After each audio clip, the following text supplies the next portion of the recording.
Hello everyone, तो स्वागत है आप सभी का आपके अपने YouTube channel doctor civil services के परिवार में।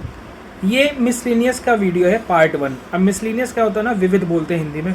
ये ऐसे टॉपिक होते हैं जिनको आप गेस नहीं कर सकते कि एग्जाम में क्या पूछा जाएगा, क्योंकि बहुत रैंडम पूछते हैं, बहुत फैक्चुअल रहता है, बहुत ज़्यादा आपको रटने की मगअप करने की ज़रूरत होती है। बट हाँ, मैंने पूरी कोशिश की है कि मैं आपको 20 ऐसे टॉपिक्स दूँ मिसलेनियस के कि आप अगर 2-3 बार वीडियो देख लो मिसलेनियस होना, अगर आपके पास जब भी टाइम मिले, आपके बेसिक जो मैंने आपको बताया था कि 12 दिन के अगर आपको 8 सब्जेक्ट कवर अप करने हैं, उससे अगर आपको टाइम मिलता है, like in washroom, in kitchen, खाना बनाते समय, दोस्तों से बात करते समय, या बैठते समय या बेड पे बैठते समय आपके पढ़ने का मन हो तब ना हो, तो ऐसे कानों में प्लग कर लो अपना ईयरफोन और सुन लो, तो तब आपको मन करे तो ये वीडियो देख लेना आराम से।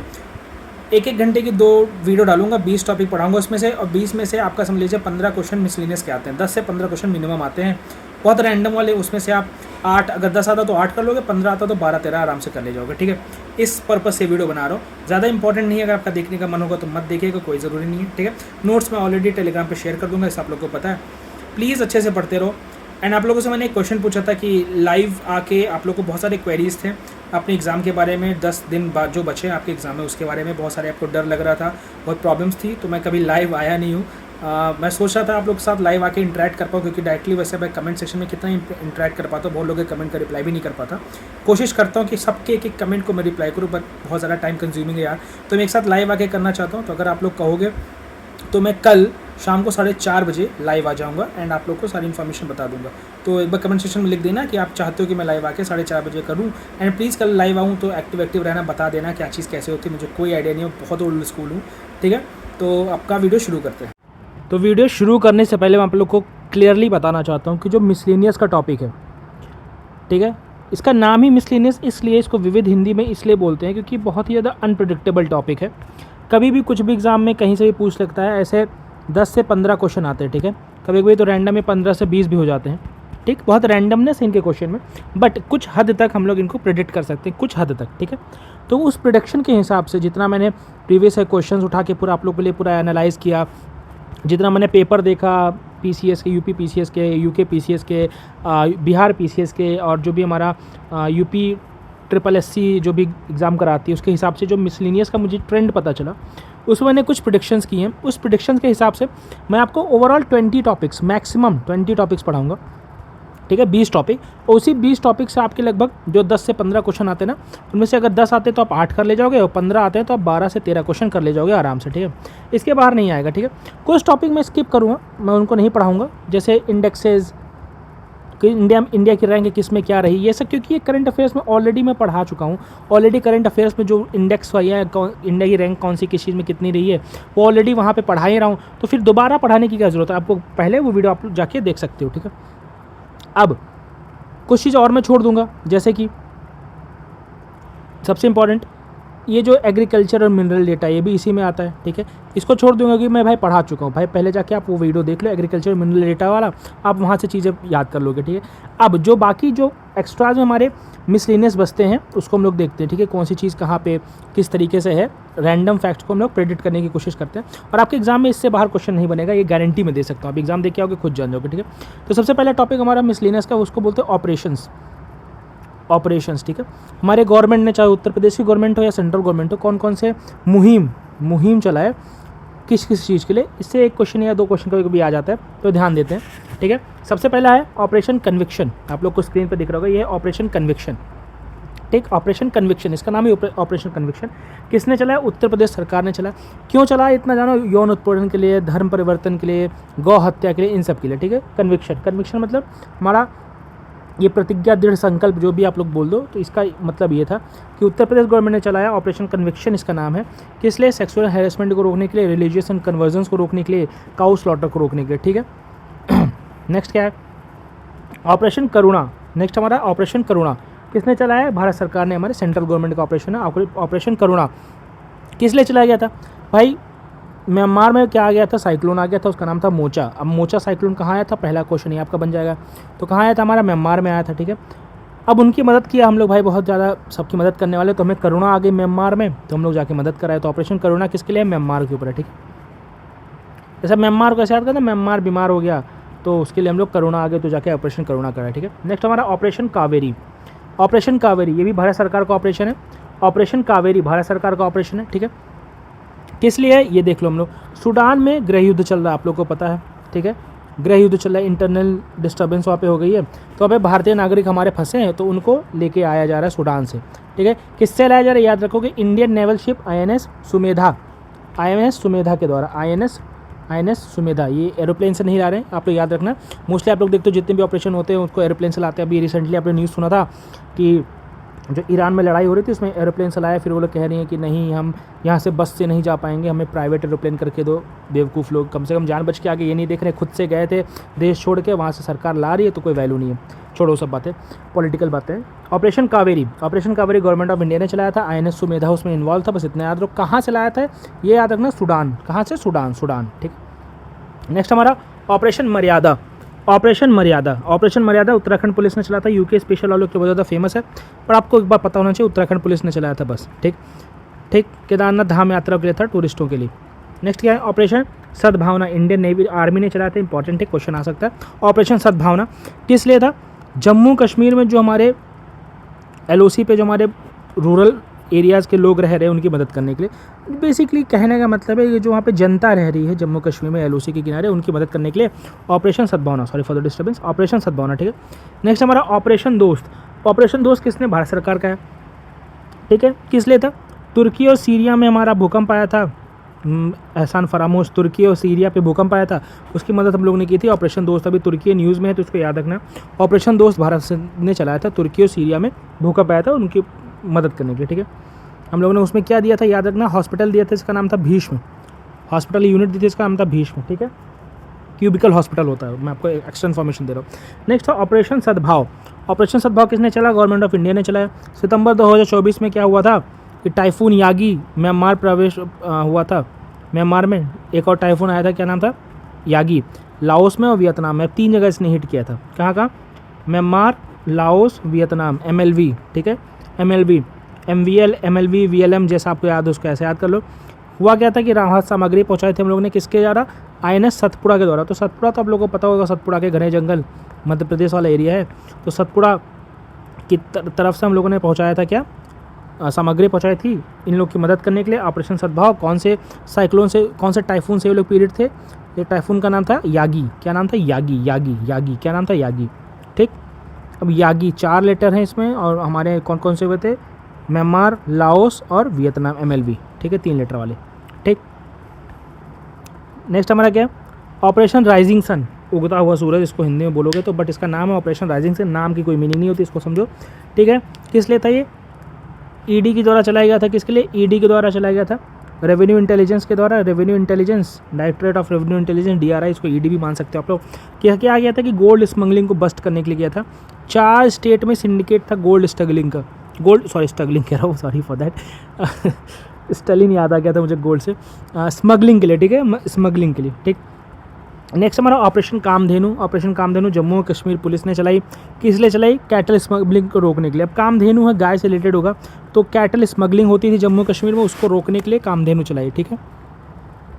नेक्स्ट ऑपरेशन संकल्प, ठीक।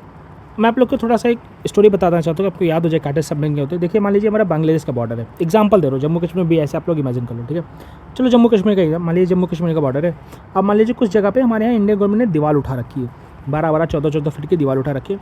ये लोग क्या करते हैं, 100-200 गाय मान लो लेके गए और एक साथ इसमें लड़ा देते, तो आगे की कुछ गाय मर जाती हैं, बट ये दीवार टूट जाती है और बाकी चली जाती हैं, तो कैटल स्मगलिंग ऐसे हो जाता है, ठीक है। तो आगे की कुछ मर जाती है, उनको कोई फर्क नहीं पड़ता, तो इसी को रोकने के लिए वो था, ठीक है, कामधेनु। नेक्स्ट हमारा क्या है? ऑपरेशन संकल्प इसने चला? इंडियन नेवी ने। एक चीज़ याद रखना है, जो आर्मी नेवी एयरफोर्स कुछ ऑपरेशन करती है उनको आपका माइंड में होना चाहिए, तो इंडियन नेवी ने किया है ऑपरेशन संकल्प, ठीक है। किस लिए हुआ है? मैरीटाइम सिक्योरिटी के लिए हुआ है। मैरीटाइम मतलब समुद्री सिक्योरिटी के लिए हुआ है ये, ठीक है। पहली बात तो आपको ये पता होनी चाहिए, ठीक है। पाकिस्तान के 23 सिटीजन और बाकी के लोग को फंसा लिया था किसने? हैती क्या है? हैती के लड़ाकू है, हैती के पायरेट्स बोल सकते हैं, पायरेट्स ऑफ द कैरिबियन, आप लोगों ने देखा होगा ना, नाम सुना होगा जैक स्पैरो का, कैप्टन जैक स्पैरो। तो ये लोग हैती के कैप्टन हैं, पायरेट्स लोग, इन्होंने पकड़ के बंदी बना लिया था, तो उनको छुड़ाया इंडियन नेवी ने ऑपरेशन संकल्प के द्वारा, ठीक है, याद रखोगे इसको। नेक्स्ट ऑपरेशन इंद्रावती, ये भी गवर्नमेंट ऑफ इंडिया ने चलाया है, जो हैती में लोग फंसे हैं उनको मदद करने के लिए सेम है। नेक्स्ट है ऑपरेशन अमृत। अब अमृत किस लिए? Drug and control department Kerala ने चलाया है, ओवरडोज ऑफ एंटीबायोटिक्स को रोकने के लिए इंपॉर्टेंट है, क्योंकि एंटीबायोटिक्स हम लोग ऐसे ही खा लेते, क्रोसिन के साथ खा लेते, किसी भी चीज़ के साथ खा लेते, कोई बीमारी हो मेडिकल पे जाओगे एक एंटीबायोटिक उठा के दे देगा।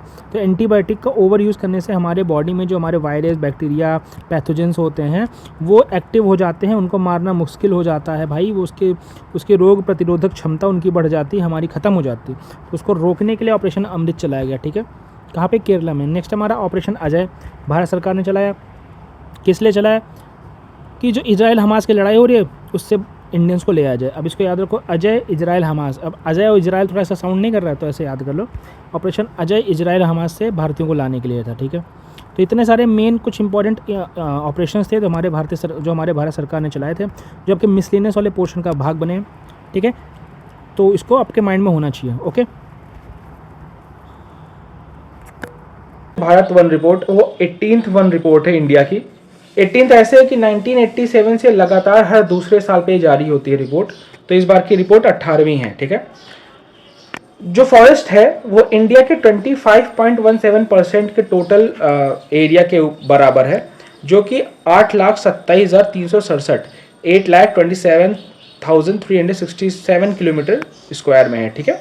मतलब अगर मान लीजिए 100 किलोमीटर स्क्वायर इंडिया का एरिया है, तो उसमें 25 किलोमीटर स्क्वायर जो है वो क्या है? फॉरेस्ट लैंड है, ठीक है, फॉरेस्ट कवर है, ठीक है। इतना याद रखिएगा आप लोग। अब उसके बाद देखते हैं फॉरेस्ट कवर कितना है। वो तो था फॉरेस्ट एरिया। देखिए दो चीज होती है, एक होती है फॉरेस्ट कवर,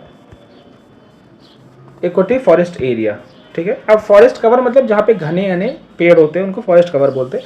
फॉरेस्ट एरिया मतलब ओवरऑल जो रोड के किनारे के पेड़ होते हैं उनको भी ऐड कर लो, जो गांव में पेड़ होते हैं उनको भी ऐड कर लो, तो उनको फॉरेस्ट एरिया बोलते हैं, ठीक है। तो दोनों में इतना सा डिफरेंस होता है। तो फॉरेस्ट कवर अब देखते हैं कितना होता है। फॉरेस्ट एरिया कितना है? 25% of the total land area of India.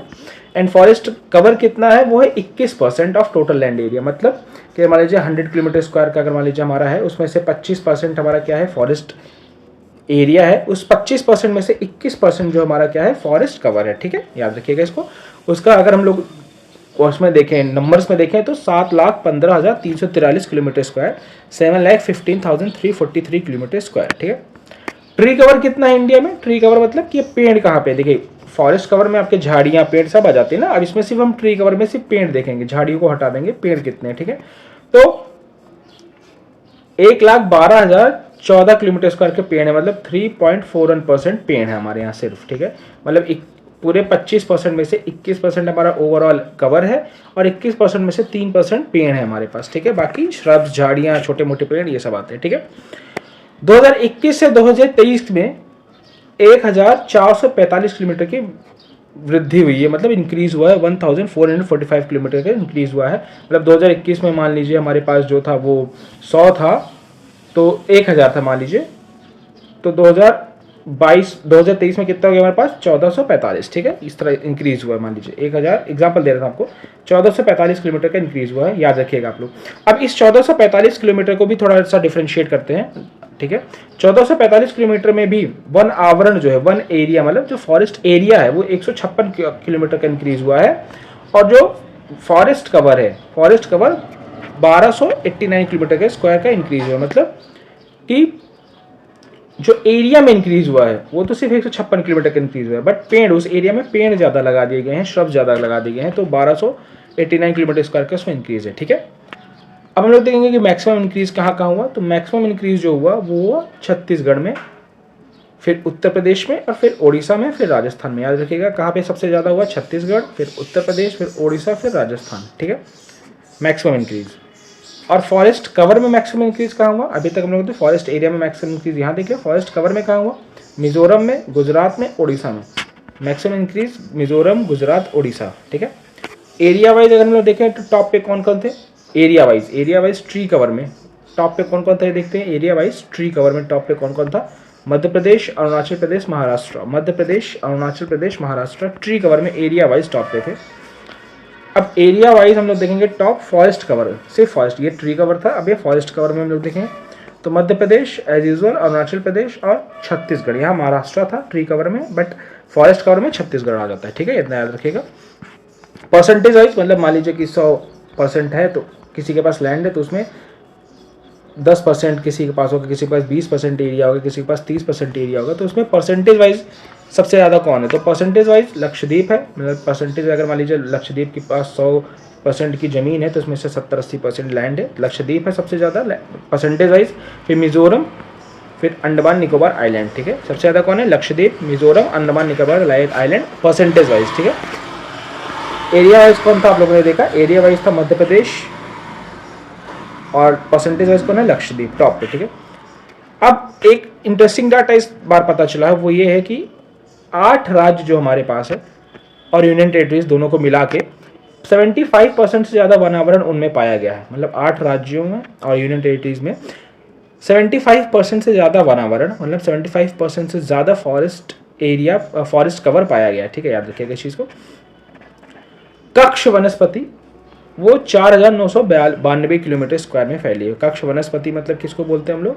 कक्ष साइड की जो वनस्पति, जो मैंग्रोव्स आते हैं, वो 4992 किलोमीटर में फैले हुए हैं स्क्वायर में। ठीक है, अब दूसरा इंटरेस्टिंग डाटा ये है कि 19 राज्य और यूटीज को मिला लो तो 33% से ज़्यादा वनावरण उनमें पाया जाता है। ठीक है, देखिए 8 राज्य और यूटीज में 75% से ज़्यादा वनावरण है और 19 राज्यों और यूटीज में 33% से ज़्यादा वनावरण है। तो मतलब मोस्ट ऑफ द इंडिया में हमारे वनावरण ज़्यादा है, बट कुछ जगह इतना कम है कि वो पूरा एवरेज हमारा कम कर देता है। ठीक है, अब लोग देखते हैं बांस के एरिया कितने हैं। ठीक है, बैम्बू एरियाज कितने हैं?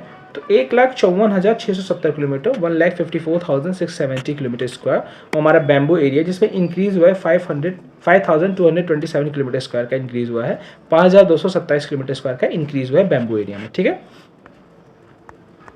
अब हम लोग देखते हैं टोटल कार्बन स्टॉक इंडिया का कितना है, कि इंडिया कितना कार्बन सिंक कर सकता है। ठीक है, तो 7,285.5 मिलियन मैट्रिक टन कार्बन हमारे पास कार्बन स्टॉक है। ठीक है, जो कि 81.5 मिलियन मैट्रिक की इंक्रीज हुआ है। कहाँ पे इंक्रीज हुआ है? अरुणाचल प्रदेश, मध्य प्रदेश और छत्तीसगढ़ में इंक्रीज हुआ है। 2021 से 2023 के रिपोर्ट में इंक्रीज हुआ है कितना? 81.5 मिलियन मैट्रिक टन का कार्बन हम लोग और ज़्यादा अपने पास स्टॉक में रख सकते हैं। ठीक है, कार्बन और ज़्यादा निकाल सकते हैं। देखिए कार्बन क्या होता है कि कितना आप कार्बन निकालते हो उतना आप एब्जॉर्ब कर लेते हो, तो उसको बोलते हैं कार्बन सिंक। ठीक है, फॉरेस्ट फायर सबसे ज़्यादा प्रोन एरिया कौन कौन से? उत्तराखंड, उड़ीसा और छत्तीसगढ़। आप लोग उत्तराखंड को याद रखना है क्योंकि उत्तराखंड ठंडा प्रदेश है, आपको नहीं लगता होगा कि यहाँ पे फॉरेस्ट फायर हो सकता है, बट या फॉरेस्ट फायर में वो टॉप पे है। उत्तराखंड, उड़ीसा है, छत्तीसगढ़ फॉरेस्ट फायर में टॉप पे है। अब मैंग्रोव का देखते हैं। मैंग्रोव ओवर कितना है? 4,991 किलोमीटर स्क्वायर, 0.15% है टोटल एरिया का, जिसमें 7.43 किलोमीटर स्क्वायर की गिरावट हुई है, डिक्रीज हुआ है। इतना याद रखिएगा, डिक्रीज हुआ है 7.43 किलोमीटर स्क्वायर का। ठीक है, मैंग्रोव्स में याद रखिएगा इस चीज़ को। ठीक है, अब इंडिया का जो कार्बन सिंक का टारगेट है वो 3 बिलियन टन का है 2030 तक। ठीक है, अभी कितना कार्बन सिंक इंडिया कर रहा है 2025 में, 2023 में, सॉरी 2023 की रिपोर्ट है, तो 2023 तक इंडिया कितना अचीव कर चुका है? 2.29 बिलियन टन का। तो ऑलरेडी हम लोग इतना ज़्यादा अचीव कर चुके हैं, 3 बिलियन टन ईजिली अचीव कर लेंगे 2030 तक। ठीक है, अब हम लोग कुछ इंपॉर्टेंट फैक्ट देख लेते हैं कि नेशनल फॉरेस्ट पॉलिसी जो सबसे पहले 1894 में शुरू हुई थी ब्रिटिशर्स के टाइम पे। ठीक है, बट आफ्टर इंडिपेंडेंस शुरू हुई 1952 में। हमारा 1947 में इंडिपेंडेंस हुआ, 1950 में कॉन्स्टिट्यूशन बना, 1992 से हम लोग नेशनल फॉरेस्ट पॉलिसी लाए हुए हैं। 2018 में कुछ चेंजेस हुए हैं। चेंजेस क्या है कि जो टोटल लैंड एरिया इंडिया का है उसमें 1/3 हमें क्या रखना है? फॉरेस्ट कवर रखना है। ठीक है, 1/3 फॉरेस्ट कवर रखना है। और जो माउंटेनियस रीजन है, पहाड़ी क्षेत्र है, उनमें 2/3 रखना है। ठीक है, 2/3 रखना है। टोटल लैंड एरिया का 1/3 और माउंटेनियस एरिया का 2/3। ठीक है, तो ये था इंडिया का पूरा फॉरेस्ट कवर का रिपोर्ट। अब हम लोग यूपी पे आएंगे, यूपी का ध्यान देंगे। ठीक है, अब आप देखिए इंपॉर्टेंट चीज, टोटल एरिया यूपी का कितना है? 2,40,928 किलोमीटर स्क्वायर। ठीक है, जो कि 7.33% है इंडिया का। ठीक है, रिकॉर्डेड वन क्षेत्र, रिकॉर्डेड फॉरेस्ट एरिया जो यूपी का है वो है 17,435 किलोमीटर, जो कि टोटल यूपी के एरिया का 7.24% है। ठीक है, 17,435 किलोमीटर स्क्वायर यूपी का फॉरेस्ट एरिया है, जो कि टोटल यूपी का जो ये 2,40,928 किलोमीटर का टोटल एरिया उसका 7.24% है। ठीक है, याद रखिएगा। वन आवरण कितना है? फॉरेस्ट कवर यूपी में कितना है? 15,045 किलोमीटर स्क्वायर, 0.80 भी याद रख सकते हैं, बट अपना मोटा मोटा याद रखिए। 15,045 किलोमीटर स्क्वायर का overall forest area, forest cover है यूपी में, जो कि 6.24% है यूपी के टोटल लैंड एरिया का। कितना? 6.24%। ठीक है, इंक्रीज कितना हुआ 2021 से 2023 में? 118.43 किलोमीटर का इंक्रीज हुआ है। इंडिया में कितना इंक्रीज हुआ था? 1445 किलोमीटर स्क्वायर का, यूपी में कितना इंक्रीज हुआ है 118.43 किलोमीटर स्क्वायर का, ठीक है। ट्री कवर यूपी में कितना है 3.80% ऑफ यूपी, मतलब यूपी के जो ओवरऑल एरिया है उसका 3.80% ट्री कवर में आता है, ठीक है। इंडिया का ट्री कवर कितना था वो 3.41% था, यूपी का कितना 3.80, तो यूपी इंडिया से थोड़ा सा बेहतर है फॉरेस्ट ट्री कवर में, ठीक है। याद रखिएगा इस चीज़ को। स्क्रब देखेंगे झाड़ियाँ यूपी में कितनी है तो 639.5 किलोमीटर स्क्वायर के झाड़ियाँ हमारी, जो कि टोटल कितना है 0.27% है, टोटल का कवर का कितना है 0.27% है, ठीक है, याद रखिएगा। सबसे ज़्यादा फॉरेस्ट कवर कहाँ पाया जाता है सोनभद्र में, कितना 2407 किलोमीटर स्क्वायर का सबसे ज़्यादा फॉरेस्ट कवर कहाँ है सोनभद्र में, ठीक है। सबसे कम फॉरेस्ट कवर कहाँ पे है भदोही, संत रविदास नगर और भदोही में सबसे कम फॉरेस्ट कवर, याद रखिएगा। सबसे ज़्यादा कहाँ है हमारा सोनभद्र में, सबसे कम कहाँ है भदोही संत रविदास नगर में, ठीक है। अब हम देखेंगे मिनिमम वन आवरण कहाँ पे है, मिनिमम वन आवरण, ठीक है, परसेंटेज वाइज। यहाँ पे हमारा क्या था नॉर्मल डिजिट वाइज था, ये परसेंटेज वाइज देखेंगे तो संभल में सबसे कम है, सबसे कम कहाँ है संभल में, ठीक है, सबसे कम परसेंटेज वाइज संभल में है, ठीक है। और परसेंटेज वाइज में भी सबसे ज़्यादा कहाँ पे है सोनभद्र में, याद रखिएगा, मैं आपको ऑलरेडी बता दे रहा हूँ, कंफ्यूज मत होइएगा, ठीक है। हाईली डेंस कवर कहाँ पे है, सबसे ज़्यादा घने जंगल कहाँ पे, सबसे ज़्यादा घने फॉरेस्ट कहाँ पे है, वो लखीमपुर खीरी में, कहाँ पे है लखीमपुर खीरी में। और सबसे कम घने कहाँ पे कुशीनगर में, सबसे कम घने कहाँ पे है कुशीनगर में, ठीक है। हमारी उत्तर प्रदेश के गांवों में सबसे ज़्यादा पेड़ कौन से पाए जाते हैं यूकोलिप्टस के और आम के, मैंगो के, ठीक है, यूकोलिप्टस और मैंगो के। और शहरों में सबसे ज़्यादा कौन से पेड़ पाए जाते हैं नीम और आम के। अब ऐसी बात है शहरों में पॉल्यूशन ज़्यादा है तो लोग नीम पे ज़्यादा फोकस करते हैं, गाँव में सबके पास खेत ज़्यादा है तो लोग सोचते हैं पैसा कमाने तो यूकोलिप्टस का ज़्यादा ध्यान देते हैं, ठीक है। और आम तो सबसे ज़्यादा कॉमन आपको पता है। एरिया वाइज परसेंटेज में मैक्सिमम एरिया किसका है सोनभद्र का, मैं बता चुका हूँ आपको ऑलरेडी, याद रखिएगा इसको, ठीक है। सबसे ज़्यादा किसका है सोनभद्र का, सबसे कम किसका मैंने बताया था, सबसे कम एरिया वाइज किसका था परसेंटेज संभल का, किसका संभल का, दोनों याद रखिएगा। सारी डेटाज इंपॉर्टेंट है, कुछ भी मत भूलिएगा। एंड प्लीज़ चैनल को लाइक करिए, शेयर करिए, सब्सक्राइब करिए, ताकि मैं आपको सारे कोर्स को टाइमली कंप्लीट करा पाऊँ, मुझे भी मोटिवेशन मिलता रहे, ठीक है। आप लोग कुछ इंपॉर्टेंट इन्फॉर्मेशन और देखते हैं, ठीक है।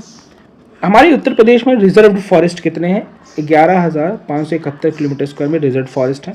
प्रोटेक्टेड फॉरेस्ट है 330 किलोमीटर स्क्वायर में। अनक्लास्ड फॉरेस्ट है 1568 किलोमीटर स्क्वायर में, ठीक है, याद रखिए कि रिजर्व फॉरेस्ट कितने हैं 11,571 किलोमीटर स्क्वायर। प्रोटेक्टेड फॉरेस्ट कितने हैं 330 किलोमीटर स्क्वायर। अनक्लास्ड फॉरेस्ट कितने हैं 1568 किलोमीटर स्क्वायर। तो रिजर्व फॉरेस्ट सबसे ज़्यादा, फिर अनक्लास्ड, फिर प्रोटेक्टेड, याद रखिएगा इसका, ठीक है।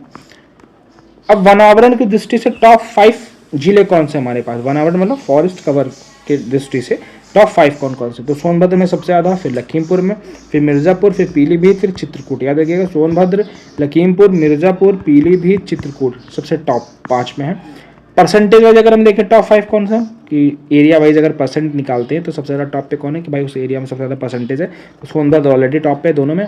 फिर यहाँ लखीमपुर की जगह आ जाता है चंदौली, मिर्ज़ापुर की जगह आ जाता है श्रावस्ती, पीलीभीत की जगह आ जाता है चित्रकूट, ये दोनों आपस में इंटरचेंज हो जाते हैं परसेंटेज में। देखो आप सोनभद्र दोनों में याद हो जाएगा आपको, लखीमपुर की जगह आप चंदौली ले आओ, मिर्ज़ापुर की जगह श्रावस्ती ले आओ, बाकी चित्रकूट और पीलीभीत को आप आपस में इंटरचेंज कर दो, ठीक है।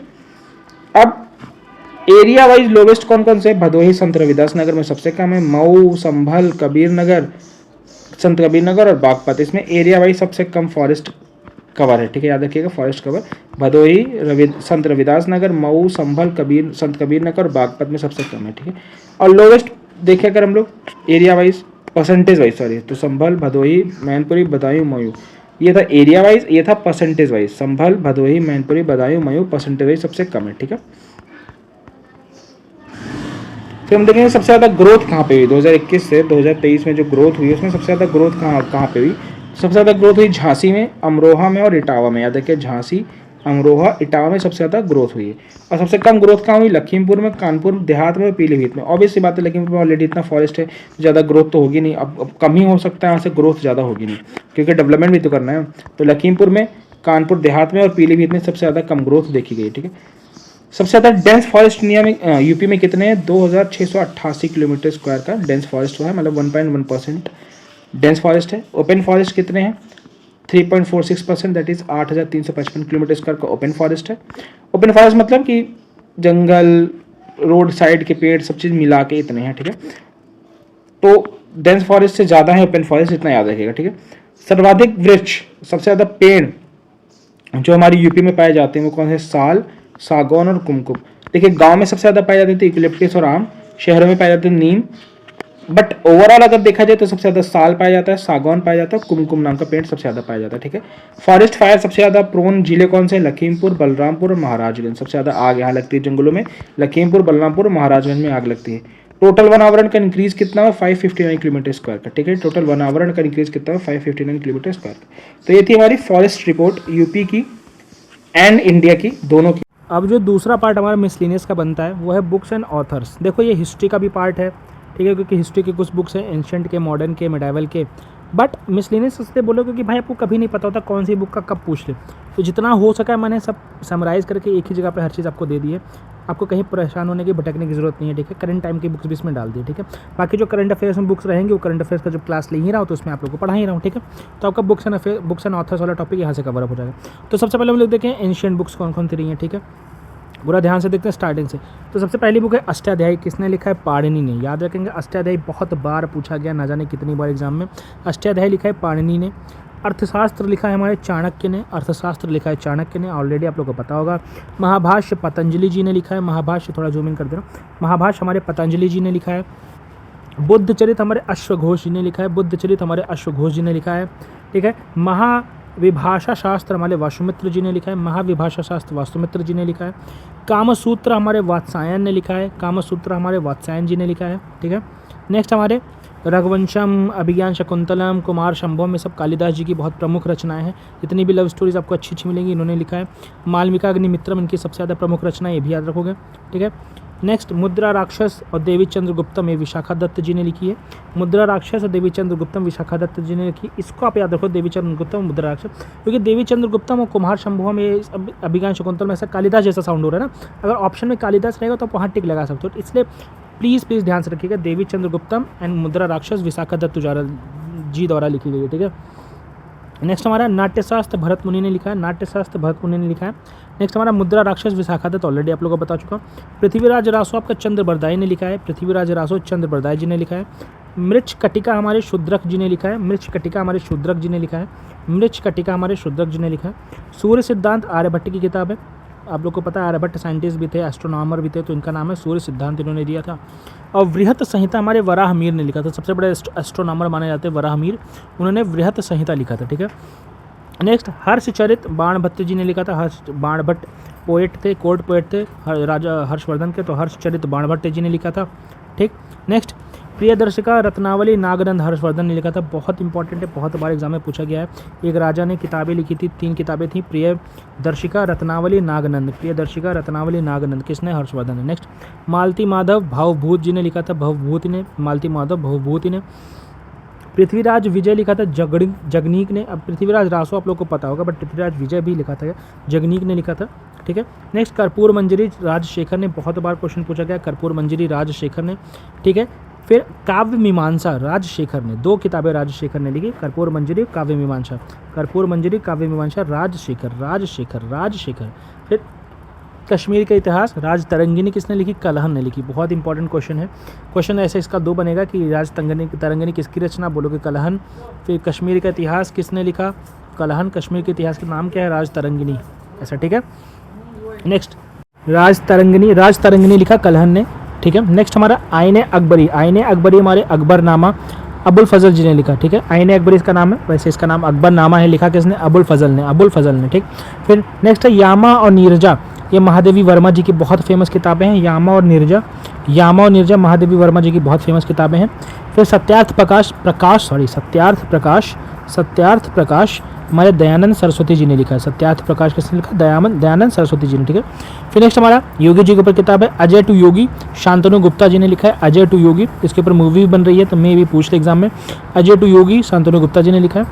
नेक्स्ट हमारा फाइनेंस मिनिस्टर ऑफ इंडिया, ये लिखा है ए के भट्टाचार्य जी ने। ए के भट्टाचार्य जी की किताब है finance minister of India. Next क्या है? टाइम शेल्टर, ये जॉर्जी बुल्गेरिया ने लिखा है, इनको बुकर प्राइज मिला इसके लिए, टाइम शेल्टर के लिए बुकर प्राइज जॉर्जी बुल्गेरिया जी ने लिखा है। ठीक है, ओके, नेक्स्ट हमारा नॉर्थ और जूम इन कर दे रहा हूँ। अब गोदान, कर्मभूमि, रंगभूमि, ये सब हमारे प्रेमचंद जी की बहुत फेमस रचनाएं हैं। गोदान, कर्मभूमि, रंगभूमि। गोदान तो बहुत बेहतरीन है, कभी आप देखिएगा टाइम होगा तो। नेक्स्ट आपका मिलिंद पन्हो, नागसेन ने लिखा है मिलिंद पन्हो। ये वही वाली किताब है, इसमें मियंडर और नागसेन की कहानी है, नागसेन का वार्तालाप है। तो मिलिंद पन्हो किसने लिखा है? नागसेन द्वारा।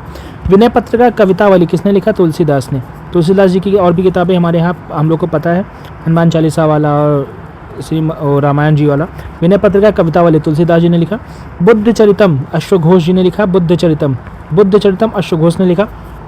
नेक्स्ट हमारा हर्षचरित और कादम्बरी बाणभट्ट ने लिखा। यहाँ पे देखिए कॉन्ट्रडिक्शन क्या है, बुद्ध चरित अगर लिखा तो अश्व घोष ने, बट अगर हर्षचरित लिखा तो बाणभट्ट, इसको याद रखेंगे।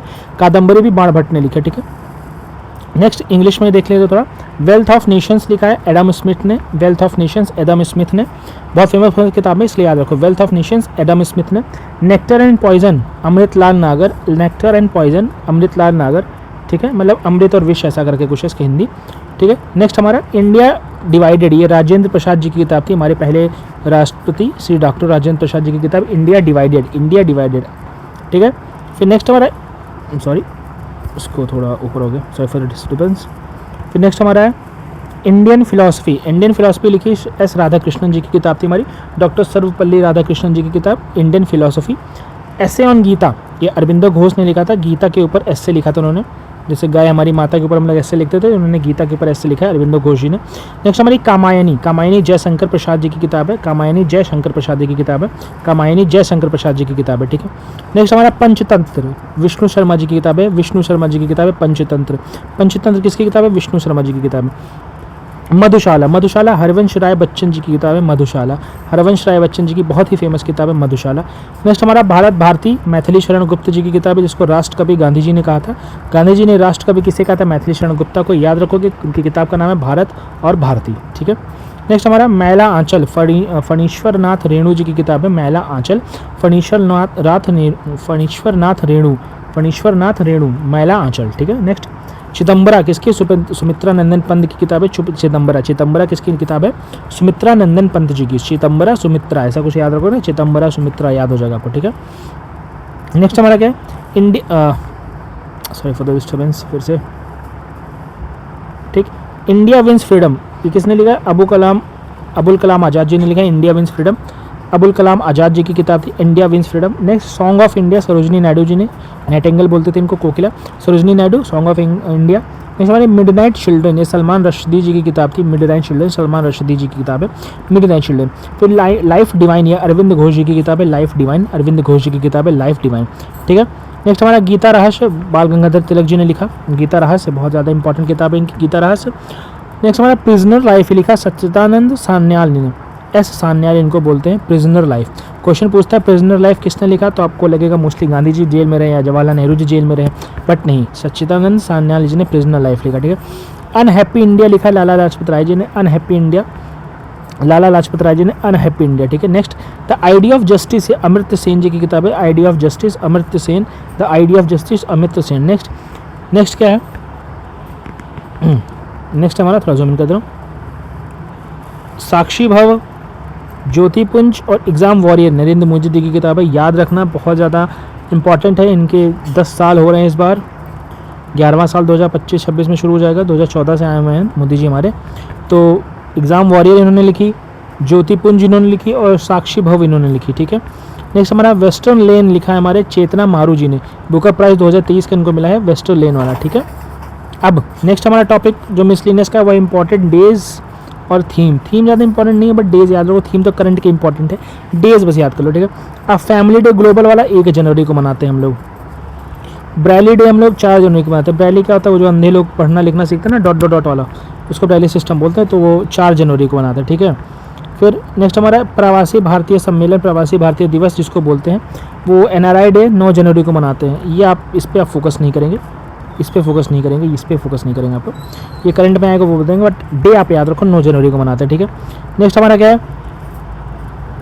वर्ल्ड हिंदी डे 10 जनवरी को मनाया था, पहला हिंदी सम्मेलन नागपुर में हुआ था, इसको याद रखोगे बस। वर्ल्ड हिंदी डे हमारा 10 जनवरी को हुआ था, 10 जनवरी को वर्ल्ड हिंदी डे। हिंदी दिवस 14 सितंबर, हिंदी डे 10 जनवरी बट हिंदी दिवस 14 सितंबर, ठीक है। या युवा दिवस राष्ट्रीय युवा दिवस 12 जनवरी, राष्ट्रीय युवा दिवस 12 जनवरी, राष्ट्रीय युवा दिवस 12 जनवरी। नेक्स्ट नेशनल स्टार्टअप डे 16 जनवरी, स्टार्टअप डे 16 जनवरी, स्टार्टअप डे 16 जनवरी, ठीक है। पराक्रम दिवस 23 जनवरी, 23 जनवरी को पराक्रम दिवस मनाते हैं हम लोग। एजुकेशन डे 11 नवंबर को मनाते हैं, एजुकेशन डे शिक्षा दिवस 11 नवंबर। टूरिज्म डे 25 जनवरी को टूरिज्म डे। देखो मैं ऐसा आपको मंथ वाइज नहीं बता रहा कि क्योंकि आप सब कॉन्शियस माइंड ना आपको थोड़ा जंबल में पता होना चाहिए कि अगर आपके क्वेश्चन में आता है जंबल में आएगा ना, ऐसा मंथ देगा नहीं जनवरी फरवरी ऐसा करके, आपको अप्रैल दे देगा, मार्च दे देगा, जून जुलाई अगस्त दे देगा, तो आपको ऐसा आदत हो उसकी, तो उसको 2-3 बार वीडियो देख लेना ताकि आपको रट जाए, ठीक है। Tourism day that is 25 January, tourism day 25 January, tourism day 25 January. 14th national voters day 25 जनवरी। अब देखो टूरिज्म डे 25 जनवरी, वोटर डे दोनों 25 जनवरी के। टूरिज्म डे मतलब जो हमारे पर्यटक आते हैं तो पर्यटक दिवस 25 जनवरी का है, और नेशनल वोटर्स डे तो हमारे यहाँ जो वोटर्स को क्या बोले मतदाता दिवस हमारे 25 जनवरी का, दोनों हमारा 25 जनवरी को, ठीक है। मतदाता दिवस 25 जनवरी को क्यों होगा खुद बताओ, इलेक्शन कमीशन उस दिन आया होगा, ठीक है, सिंपल सी बात है। नेक्स्ट हमारा इंडियन कोस्ट गार्ड डे, तो 1 फरवरी को कोस्ट गार्ड दिवस पड़ता है, 1 फरवरी को, ठीक है। कैंसर डे 4 फरवरी को पड़ता है, इसे तो आपको पता ही होगा ऑलरेडी। पल्सेस डे दाल का दिन पड़ता है 10 फरवरी को। यूनानी डे 11 फरवरी को पड़ता है, यूनानी डे दवाई वाला है, यूनानी चिकित्सा 11 फरवरी को। याद रखना भी मोदी जी ज़्यादा फोकस कर रहे हैं इस पर। पल्सेस डे दाल दिवस 10 फरवरी। मदर लैंग्वेज डे मातृभाषा दिवस हमारा पड़ता है 21 फरवरी को, तो मातृभाषा दिवस 21 फरवरी को मातृभाषा दिवस, ठीक है। साइंस डे हमारा पड़ता है 28 फरवरी को, साइंस डे 28 फरवरी को क्यों पड़ता है, इसका आंसर आप लोग कमेंट सेक्शन में दोगे। नेशनल साइंस डे 28 फरवरी को क्यों मनाया जाता है, इसका आंसर आप लोग कमेंट सेक्शन में दोगे, देखते हैं कितने लोग को पता है, ठीक है। नेक्स्ट हमारा जीरो डिस्क्रिमिनेशन डे 1 मार्च, 1 मार्च को जीरो डिस्क्रिमिनेशन डे, नो भेदभाव वाला सिस्टम, नो भेदभाव, ठीक है, 1 मार्च। वाइल्ड लाइफ डे 3 मार्च, वर्ल्ड वाइल्ड लाइफ डे 3 मार्च। जन औषधि दिवस 7 मार्च, इंपॉर्टेंट है, ये दोनों इंपॉर्टेंट याद रखना। जन औषधि डे 7 मार्च। CISF दिवस 10 मार्च, सबसे पहले हुआ था 1969 में स्थापना हुई 10 मार्च 1969 को, ठीक है। CISF इंडस्ट्रियल सिक्योरिटी फोर्स होता है जो बिजनेस को सिक्योरिटी देते हैं मोस्टली इंडस्ट्रीज़ को। नेक्स्ट कंज्यूमर डे उपभोक्ता दिवस, भाई याद कर लो कितनी बार न जाने पूछ चुका है, इतना क्या इसको लगाव है इससे, बहुत ज़्यादा इसको क्रेविंग हो रही है इसकी। कंज्यूमर डे 15 मार्च, ठीक है। वैक्सीनेशन डे याद कर लो भाई, 16 मार्च को सबको इंजेक्शन लगा था, वैक्सीनेशन डे एग्जांपल बता रहा हूँ आपको। विश्व गौरैया दिवस 20 मार्च को पड़ता है, गौरैया दिवस 20 मार्च को पड़ता है। वाटर डे 22 मार्च को पड़ता है, पानी दिवस 22 मार्च, याद रखना वाटर डे 22 मार्च। मेट्रोलॉजिकल डे 23 मार्च, हमारे यहाँ मेट्रोलॉजिकल डिपार्टमेंट बना था 23 मार्च को, ठीक है, इसलिए मनाते हैं। टीबी डे इंपॉर्टेंट है, 24 मार्च को टीबी डे पड़ता है, बहुत इंपॉर्टेंट क्वेश्चन है, टीबी डे कब पड़ता है, 24 मार्च को। वर्ल्ड हेरिटेज डे 18 अप्रैल को, हेरिटेज डे 18 अप्रैल को। सिविल सर्विसेज डे 21 अप्रैल, भाई जो भी तैयारी करो सिविल सर्विसेज की पता होना चाहिए, 21 अप्रैल को सिविल सर्विसेज डे मनाते हैं। और अर्थ डे पृथ्वी दिवस कब मनाते हैं, 22 अप्रैल, बहुत बार पूछा गया, अर्थ डे 22 अप्रैल। वर्ल्ड हेरिटेज डे 18 अप्रैल, हेरिटेज का पुरातत्व वाला जो भी उसको बोलते हो, जो भी आप लोग हिंदी में बोलो वो होता है, ठीक है। नेक्स्ट है हमारा नेशनल पंचायती राज दिवस 24 अप्रैल को पड़ता है, कलर चेंज कर लिया तो आप लोग को अच्छे से दिखे। वर्ल्ड मलेरिया डे आपका 25 अप्रैल को पड़ता है, मलेरिया दिवस 25 अप्रैल को, ठीक है। सबसे ज़्यादा इंपॉर्टेंट दिवस ये थे, अगर क्वेश्चन आना होगा इसी से आ जाएगा, नहीं आना होगा तो भाई ज़्यादा कितने दिन याद करोगे, भाई साल में 365 दिन होते, 365 थोड़ी ना याद कर लोगे, हर दिन कुछ ना कुछ पड़ता है, ठीक है। नेक्स्ट है ऑर्गेनाइजेशंस हम लोग देखते हैं, नेशनल बॉडीज़ और इंटरनेशनल बॉडी। ऑर्गेनाइजेशन मतलब संस्थाएं, हिंदी में बोल दूँ, हिंदी मीडियम वालों के लिए कंफ्यूज मत होइएगा, संस्थाएं, हिंदी इंग्लिश दोनों में लिखने की कोशिश की है जितना मुझसे हो पाया। नेशनल बॉडीज़ हमारी क्या है, स्टैचुरी होती है और एक कॉन्स्टिट्यूशनल होती है। कॉन्स्टिट्यूशनल मतलब एक होती है संवैधानिक, जिसकी व्याख्या संविधान में, जिसको बोला गया संविधान में लिख दिया गया है कि हाँ ये है, या तो संविधान में अमेंडमेंट करके उनमें चेंज करके उनको लिख दिया गया तो संविधान में वो आ गया तो कॉन्स्टिट्यूशन हो जाती है, ठीक है। नेक्स्ट क्या है, दूसरा क्या है, एक होता है नॉन कॉन्स्टिट्यूशनल, जो संविधान में दिए ही नहीं गए हैं, बस एक मान्यता है उससे मान लिए जाते हैं, या कोई लॉ बस मान्यता से मान लिया जाता है, नॉन कॉन्स्टिट्यूशन को बोलते हैं कि हाँ बस बना दिया गया, पार्लियामेंट बोल दिया कि हाँ एक ये बन रही है तो ये बन गया, ठीक है। एक होता है स्टैट्यूटरी बोलते हैं इसको, स्टैट्यूटरी, ठीक है। इसका मतलब क्या होता है कि पार्लियामेंट ने लॉ बनाया, प्रॉपर कानून पास किया है, अमेंडमेंट नहीं किया, संविधान को नहीं बदला, कानून पास किया, उसके लिए कानून बड़ा बाकायदा पास करवाया उसके लिए, तो वो लॉ बन जाता है, स्टैट्यूटरी बॉडी, ठीक है। तो वो लॉ, वो उसमें जो भी हैं वो लॉ से बने हुए हैं बॉडीज़, ठीक है।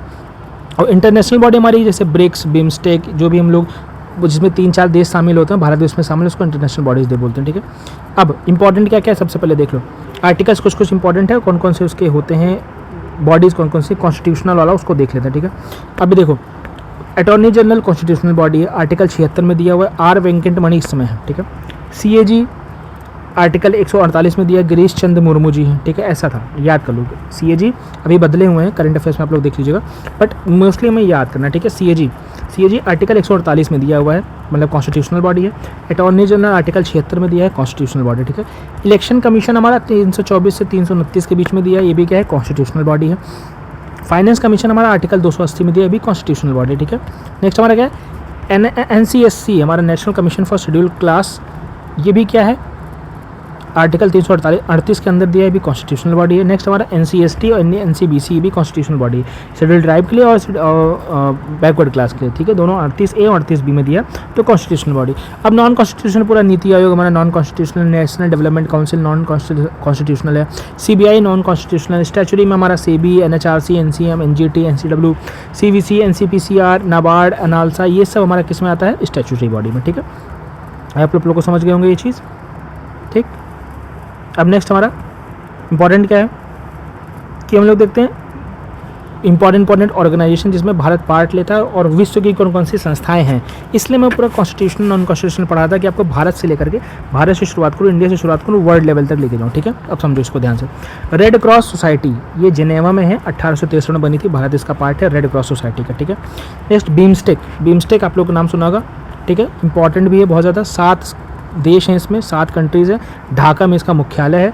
हेड कौन है, इंद्रमणि पांडे जी अभी, ठीक है। 6 जून 1997 से चल रहा है, ठीक है। नेक्स्ट हमारा क्या है, WHO मतलब वर्ल्ड हेल्थ ऑर्गेनाइजेशन, विश्व स्वास्थ्य संगठन इसको बोलते हैं हिंदी में। 1948 से शुरू है, जिनेवा इसका हेडक्वार्टर है, ठीक है। सौम्या स्वामीनाथन पहले इंडियन थे जो यहाँ पे थे, ठीक है, इसको याद रखोगे। WMO वर्ल्ड मेट्रोलॉजिकल ऑर्गेनाइजेशन इसका नाम है, जिनेवा में इसका भी हेडक्वार्टर, 1950 से इसका शुरुआत है। FAO food and agriculture organization of India 1945 से चल रहा है, हेडक्वार्टर इटली के रोम शहर में स्थित है। खाद्य दिवस इसकी वजह से मनता है 16 अक्टूबर को, इसको याद रखना, ठीक है। नेक्स्ट UNFCCC, ठीक, इसको रियो समिट भी बोलते हैं। 1992 में रियो समिट में स्थापना इसकी की गई थी। जर्मनी वॉन में इसका क्या है, मुख्यालय है, ठीक है। ये किसके लिए है, UNFCCC forest and conservation climate change की मदद में है, ठीक है। जो भी हमारे पर्यावरण और प्रदूषण के साथ साथ हमारा जो क्लाइमेट चेंज होता है उसके।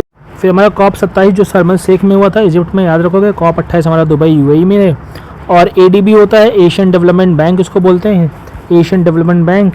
एशियन का तो एशियन हो जाएगा, एशियाई विकास बैंक, डेवलपमेंट का विकास हो जाएगा। 1966 में स्थापना हुई, मनीला फिलीपींस में इसका हेडक्वार्टर है, 68 मेंबर है इसमें। उसमें अब देखो 49 एशियन है, 19 अदर। ये मैं अलग से क्यों लिख रहा हूँ, देखो इसका आंसर ये है कि बोल देता है ADB में सब एशियन के हैं, तो आप बोलोगे ना एशियन डेवलपमेंट बैंक है तो एशिया के होंगे, भाई एशिया में 79 कंट्री, तो 49 यहाँ के, बाकी 19 बाहर के, ठीक है। नेक्स्ट ओपेक 1960 में बना, बगदाद में हेडक्वार्टर है, वियना में, ठीक है। 1960 बगदाद में बना था, बट हेडक्वार्टर्स का वियना में है। 13 कंट्रीज में है, 5 देश हमारे हैं, Iran, Iraq, Kuwait, UAE, Venezuela. अब ये ओपेक क्या होता है, ऑयल एंड पेट्रोलियम की जितनी भी कंट्रीज़ हैं उनका एक समूह है, भाई वहीं से तो तेल और वही लोग मिलकर तेल का प्राइस डिसाइड करते हैं। तो कौन कौन सी country, Venezuela, UAE, Kuwait, Iraq, Iran, ठीक है। नेक्स्ट यूनेस्को 1945 में बना, 1915 195 मेंबर है, हेडक्वार्टर इसका पेरिस में है, ठीक है। यूनेस्को ये क्या करता है कि हेरिटेज साइट जितनी भी हमारे पुराने साइट्स हैं, पुरानी चीज़ें, उनको संभालता है, ठीक है। नेक्स्ट क्या है, यूनाइटेड नेशन ऑर्गेनाइजेशन, बहुत इंपॉर्टेंट है, 1945 में बना, 193 मेंबर्स है, न्यूयॉर्क हेडक्वार्टर है इसका। 6 ऑर्गन, इसके अंदर 6 अलग अलग चीज़ें हैं, मतलब 6 अलग अलग ऑर्गेनाइजेशन, 6 अलग अलग समितियाँ इसके अंदर है। एक जनरल असेंबली, एक सिक्योरिटी काउंसिल, एक इंटरनेशनल कोर्ट ऑफ जस्टिस, ऐसा करके ये तीनों इसके मेन है, ठीक है। 6 में से 3 सबसे ज़्यादा मेन है। नेक्स्ट हमारा है WFP 1960 में बना, हेडक्वार्टर रोम में है, ठीक है। नेक्स्ट हमारा UNO जनरल असेंबली, तो 77वें हेड हमारे कसाबा कोरोसी थे, अभी 78वें हेड हमारे डेनिस फ्रांसिस बन गए हैं। बाकी UNO के जनरल असेंबली के भी हेड चेंज हुए, तो आप लोग देख लीजिए करंट अफेयर्स में, इसको मैं यहाँ से कट कर दे रहा हूँ, आप लोग प्लीज़ इस पर ध्यान में दीजिएगा। देखिए पॉइंट ये है ना कि ये बहुत बोरिंग टॉपिक है मिसलिनियस वाला, बट आपके यहाँ पे 10 से 15 क्वेश्चन आते हैं, तो आपको थोड़ा सा ध्यान देना पड़ेगा। 2-3 बार वीडियो देख लोगे, माइंड में आपके रहेगा। अगर आपके सामने ऑप्शन आ रहा था तो आपका इंस्टिंक्ट, आपका गट फीलिंग, आपका सबकॉन्शियस माइंड आपको आंसर बता देगा, ठीक है। इसलिए मैं सब बता रहा हूँ। अब सिक्योरिटी काउंसिल में 5 स्थायी सदस्य हैं, तो क्वेश्चन पूछ लेगा कितने सदस्य, तो बोलोगे 5। कौन कौन से, RFACE ठीक है, इसको आर फेस बोल दो, आर फेस, फेस मतलब चेहरा होता है और आर आगे लगा तो आर फेस, ठीक है। तो आर से रशिया मतलब रूस, एफ से फ्रांस, ए से सॉरी ए से अमेरिका आपका, सी से हमारा चाइना और ई से इंग्लैंड, ठीक है। आर से रशिया, एफ से फ्रांस, ए से अमेरिका, सी से चाइना, ई से इंग्लैंड, ये हमारे कौन है स्थायी सदस्य हैं। टॉप जो जितनी टॉप की इकॉनमी है उनको स्थायी सदस्य रख दिए गए, इतना याद रखो। टोटल मेंबर 15 हैं और 10 अस्थायी सदस्य होते हैं जो चेंज होते रहते हैं, ठीक है। नेक्स्ट क्या है, इंटरनेशनल कोर्ट ऑफ जस्टिस 1946 में बना, ठीक। 15 जज इसमें है, हेडक्वार्टर हॉग नीदरलैंड में है, हॉगवे बोल दो, हॉग बोल दो, जो भी आप बोलो। नेक्स्ट हमारा क्या है G7, G7 कहाँ है, GF जूस इसका फुल फॉर्म होता है, कौन कौन सी कंट्रीज इसमें है। GF को अपने जूस पिलाओ, इतना कोई नहीं कि सब बर्गर टिक्की खिलाते हैं, बट याद रखो जूस भी पिलाना होता है, पिज़्ज़ा नहीं, हेल्दी बनाओ अपनी गर्लफ्रेंड को। तो G से होता है जर्मनी, F से फ्रांस, J से जापान, U से USA, I से इटली, C से कनाडा, E से इंग्लैंड। 1975 में बना था GF जूस, ठीक है, ठीक। नेक्स्ट हमारा G20 अभी न्यूज़ में था तो इसको याद रखना है, इटली में मोदी जी गए थे अभी रिसेंट। तो G20 में G7 प्लस अदर 13, ठीक है। तो G7 हमारे अलग, G7 ग्रुप तो रहता ही रहता है, 13 लोग को और ऐड कर लेते हैं, ठीक।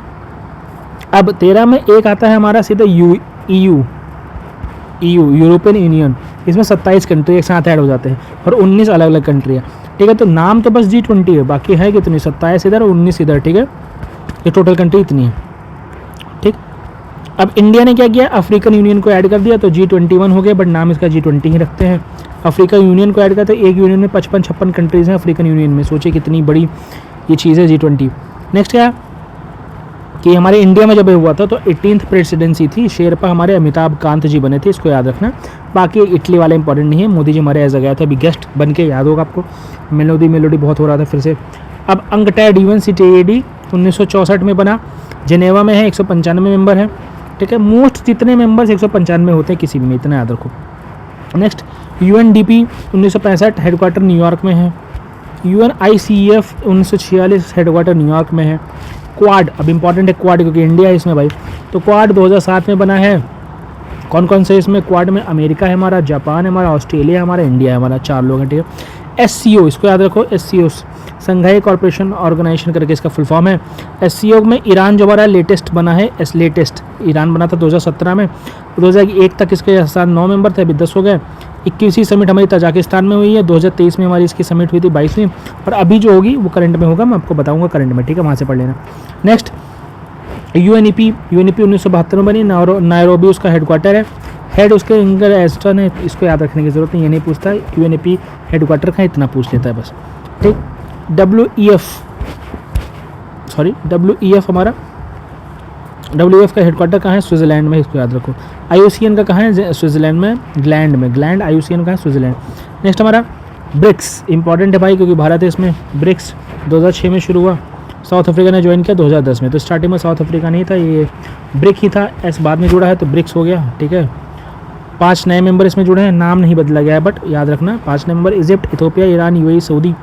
अभी जो इसमें ऐड होंगे करंट अफेयर्स में ऐड कर दिए गए हैं, उसमें वहाँ से आप लोग देख लीजिए, यहाँ से आप लोग देख लो, Egypt, Ethiopia, Iran, UAE, Saudi, नए 5 मेंबर जुड़े थे, ठीक है। NDB न्यू डेवलपमेंट बैंक 2014 में खुला, हेडक्वार्टर शंघाई में है। अर्जेंटीना ने डिनाई कर दिया कि भैया हम नहीं इसमें रहेंगे, इतना जानो। नाटो बहुत इंपॉर्टेंट है भाई, एग्जाम में है अभी भी क्योंकि रशिया यूक्रेन वॉर हो रहा है, अमेरिका चिल्लाया जा रहा है नाटो अब तो UK वाले भी अमेरिका से गुस्सा आ रहे हैं नाटो में, तो नाटो RR का गाना भाई, नाचो उससे कन्फ्यूज़ ना होना। तो नाटो हमारा 1949 में बना था, 1950 में भी नहीं बना, 1 साल पहले ही बना दिया 1949 में। स्विट्ज़रलैंड में बना दिए, स्वीडन में।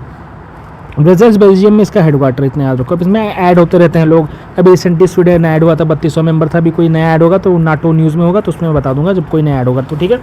नेक्स्ट हमारा यूनिसेफ न्यूयॉर्क USA 1946, ठीक। नेक्स्ट हमारा IOC इंटरनेशनल ओलंपिक कमेटी 23 जून 1894, ये तभी इंपॉर्टेंट होता है जब ओलंपिक होता है जिस साल, अब इस साल है नहीं तो उसको याद करने की जरूरत नहीं है।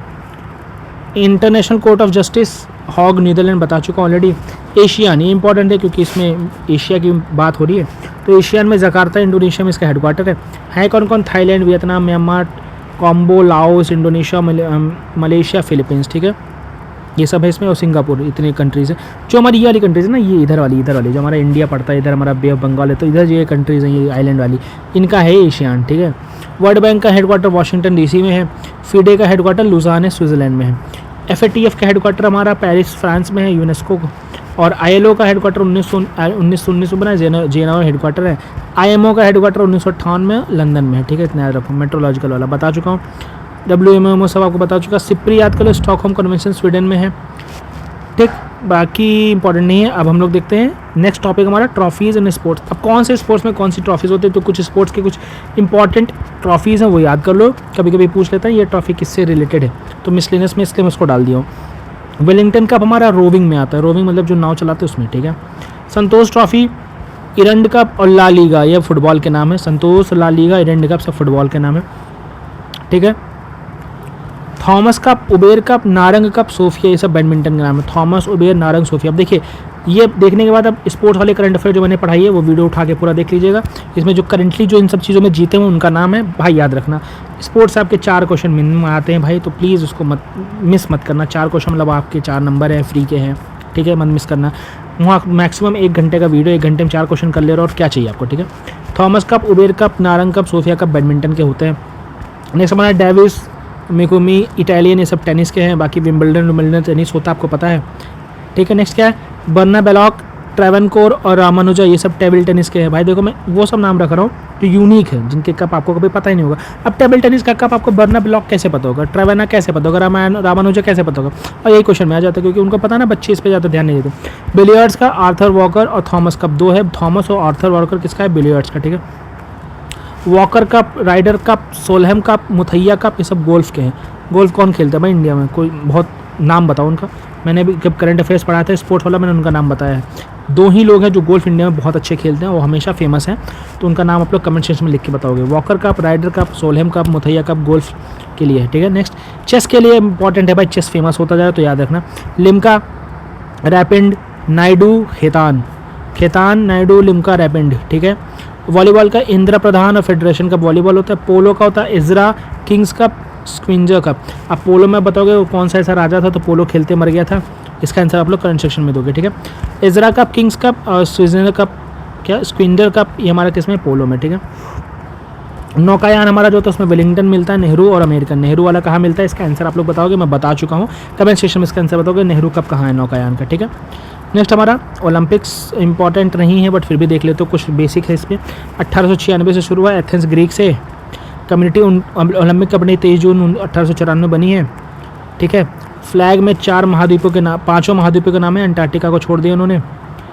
यूरोप, अफ्रीका, एशिया, कलर देख लो कौन सा, ऑस्ट्रेलिया का हरा है और एशिया का हमारे पीला है, नीला यूरोप का है, काला अफ्रीका का है और लाल USA का, ठीक है। सबसे ज़्यादा लंदन में हुआ था, बट अभी लंदन के साथ कौन सा शहर हो गया जो जिसने ओलंपिक को होल्ड किया है सबसे ज़्यादा, उसका नाम आप लोग बताओगे कमेंट सेक्शन में।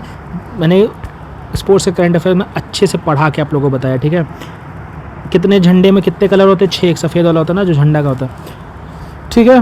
नेक्स्ट हम लोग अब देखते हैं पेंटिंग्स। यस इंपॉर्टेंट है भाई, पेंटिंग से एक क्वेश्चन पूछा जा सकता है। तो मध्य प्रदेश में गोंड और बाघ पेंटिंग फेमस है। महाराष्ट्र में वर्ली और रंगोली पेंटिंग फेमस है। उड़ीसा में सौरा पट्टचित्र फेमस है। गुजरात में हमारा पिथौरा और अथिया फेमस है। राजस्थान में फण मंडाना लघु फेमस है। तमिलनाडु में अपना कोल्लम और तंजौर फेमस है, ठीक है, कोल्लम और तंजौर, ठीक है। तेलंगाना में चोरियल और निर्मल फेमस है। चोरियल और निर्मल कहाँ पे है, तेलंगाना में। आंध्रा में क्या है, मुग्गुलू। फुलकारी पंजाब में है। लखनऊ का चिकन करी आप लोग को पता है, ये इंपॉर्टेंट है, इसको याद रखना, लखनऊ का चिकन करी है, ठीक है। वेस्ट बंगाल का अल्पना है। केरला का फलमा जड़ू। यूके का एप्पन, यूके इंपॉर्टेंट है, एप्पन याद रखना। बनारस का इंपॉर्टेंट है, याद रखो, भित्ति चित्रकारी कहाँ की है, बनारस की है। असम का पांडुलिपि बहुत फेमस है, असम का पांडुलिपि।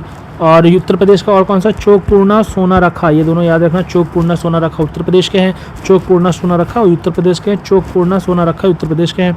राजस्थान में मैना फेमस है। झारखंड में पारकर और जम्मू कश्मीर में बस होली, याद रखना, जम्मू कश्मीर इंपॉर्टेंट है, बस होली। छत्तीसगढ़ का जोगीमारा, राजस्थान का कजली पिछवाई और आंध्रा का कलमकारी। बिहार का इंपॉर्टेंट मधुबनी, मिथिला, अरिपन, गोदाना, ये सब इंपॉर्टेंट है। मधुबनी, मिथिला, अरिपन, गोदाना। झारखंड का जदोपटिया, ठीक है, इंपॉर्टेंट नहीं है। कर्नाटका का रंगली, कसूती, माइंड पर रख लेना। ठीक है। आंध्र प्रदेश का अरोफा पहाड़ी, गुलेर, कांगड़ा, यहाँ आंध्र हो गया, ये हो गया ये, ठीक है, सॉरी। कोलकाता का हमारा काली घाट, लखनऊ का चिकन करी बता चुका आप लोग को, इंपॉर्टेंट। तो ऑलरेडी जैसे आप लोग को पता है कि जो पहली सेंसस है, जो हमारा पहली जनगणना हुई थी, वो 1872 में 1872 में हुई थी लॉर्ड मेयो के द्वारा, ठीक है। सबसे पहली बार भारत के लोगों को गिनने का काम किसने किया था? लॉर्ड मेयो ने। उसके बाद जो हमारी दशकीय, मतलब जो हर 10 साल पे होती है ना, हमारी जनगणना हर 10 साल पे होती है, तो दशकीय जनगणना रेगुलर कब से होने लगी है? 1881 से, लॉर्ड रिपन के कार्यकाल में। कब से? 1881 से लॉर्ड रिपन के कार्यकाल में, ठीक है। इसको याद रखेंगे। सबसे पहले अगर पूछे पहला सेंसस कब हुआ भारत का, तो लॉर्ड मेयो में 1872 में, और दशकीय वाला रेगुलर कब से शुरू हुआ? तो पहला 1881 में लॉर्ड रिपन में, ठीक है। ओके। वर्ल्ड पॉपुलेशन डे हमारा 11 जुलाई को मनाया जाता है, इसको याद रखेंगे। विश्व जनसंख्या दिवस कब है? 11 जुलाई को, ठीक है। जनसंख्या अधिनियम 1948 में लाया गया। जनसंख्या अधिनियम कब लाया गया? 1948 में। और नई जनसंख्या पॉलिसी, न्यू जनसंख्या पॉलिसी 15 फरवरी 2000 को लाई गई। 15 फरवरी 2000 को न्यू जनसंख्या पॉलिसी लाई गई, ठीक है। जो हमारे भारत के पहले जनगणना आयुक्त थे, उनका नाम था W.C. प्लॉडेन। क्या नाम था? W.C. प्लॉडेन। W.C. प्लॉडेन हमारे भारत के पहले जनगणना आयुक्त थे। जैसे हमारे यहाँ अभी जनगणना के हेड होते हैं जनगणना करने के लिए, वैसे पहले जो जनगणना आयुक्त थे उनका क्या था? W.C. प्लॉडेन, ठीक है। फिर एक कॉन्सेप्ट था, कॉन्सेप्ट ऑफ वैनिशिंग वुमेन, ये अमर्त्य सेन जी ने लिखा था। इसमें क्या होता है कि हमारी जो आप देखते हो ना कि लिंगानुपात हमारी कम थी, तो उस समय क्या था कि बहुत ज़्यादा कम हो गई थी, तो उसको अमर्त्य सेन ने लिखा था, कॉन्सेप्ट ऑफ वैनिशिंग वुमेन, ठीक है। इसको याद रखेंगे, ठीक। फिर नेक्स्ट क्या था हमारा कि presentation of assumption of human capital, ये लिखा था T.W. शूल्स ने। इन्होंने क्या कहा था कि जो जनगणना हुई तो उसमें इन्होंने किताब लिखी कि जो ह्यूमन कैपिटल है, ठीक है, उसका प्रेजेंटेशन और एजम्पशन कैसे किया जाता है, उसको किसने लिखा? T.W. शूल्स ने। इसको याद रखेंगे, दो किताबों के बारे में। नेशनल पॉपुलेशन फंड की स्थापना हुई 13 फरवरी 2003 में। नेशनल पॉपुलेशन फंड की स्थापना 13 फरवरी 2003 में हुई। और परिवार नियोजन के लिए एक ट्रायंगल का किया गया कि परिवार नियोजन में रेड ट्रायंगल बोला गया। रेड ट्रायंगल मतलब क्या? कि एक परिवार ऐसे बढ़ता है और हमको उसको नियोजन करना है, मतलब एक परिवार में सिर्फ 2 बच्चे होने चाहिए, उससे ज़्यादा नहीं, तो उसको लाल त्रिकोण बोला गया, रेड ट्रायंगल, ठीक है। फिर 2011 के जनगणना के आयुक्त थे हमारे श्री C. चंद्रमौली। क्या नाम था उनका? C. चंद्रमौली। 2011 के जनगणना आयुक्त हमारे कौन थे? C. चंद्रमौली, ठीक है। भारत का एरिया कितना था जब जनगणना हुई? 32,87,263 kilometre square, 32,87,263 kilometre square Bharat का एरिया था जिसपे जनगणना हुई थी, ठीक है। और भारत की पॉपुलेशन कितनी थी? पूरे विश्व की 17.5%, मतलब 17.5% पूरे विश्व की पॉपुलेशन भारत में रहती थी जब ये जनगणना हुई थी, ठीक है। याद रखेंगे इसको। फिर नेक्स्ट हमारा है कि इसमें SC की जनसंख्या, शेड्यूल कास्ट की जो जनसंख्या है, शेड्यूल कास्ट की जनसंख्या वो 20 करोड़ थी। कितनी थी? 20 करोड़, ठीक। शेड्यूल कास्ट की जनसंख्या 20 करोड़ थी, वो भी उत्तर प्रदेश में सबसे ज़्यादा थी। मतलब 20 करोड़ उत्तर प्रदेश में नहीं थी, पूरे इंडिया में 20 करोड़ थी, बट उत्तर प्रदेश में सबसे ज़्यादा थी। इसको आप याद रखेंगे, ठीक है। नेक्स्ट शेड्यूल ट्राइब की जनसंख्या, ST की जनसंख्या 10 करोड़ थी, और ये मध्य प्रदेश में सबसे ज़्यादा थी। मतलब शेड्यूल कास्ट हमारी कहाँ पे है? उत्तर प्रदेश में सबसे ज़्यादा, और शेड्यूल ट्राइब हमारी कहाँ पे है? मध्य प्रदेश में सबसे ज़्यादा। इसको याद रखेंगे, ठीक है। फिर हमारा है डेकेडल ग्रोथ कि सबसे ज़्यादा हमारा दशकीय वृद्धि 2001 से 2011 के बीच में रही 17.7% के बीच में। कितनी? 17.7% की 2001 से 2011 के बीच में हमारी सबसे ज़्यादा डेकेडल ग्रोथ रही, ठीक है। ईयर ऑफ ग्रेट डिवाइड, यहाँ पे सॉरी गलती से द्विवेदी लिख गया है, ये डिवाइड होगा, ठीक है। Divide, year of great divide 1921 को कहा गया है, क्योंकि बहुत लोग मर गए थे, बहुत ज़्यादा फेमाइन आया था, बहुत ज़्यादा अकाल पड़ा था, तो ईयर ऑफ ग्रेट डिवाइड था वो, ठीक है। बहुत लोग मर गए थे, ठीक है।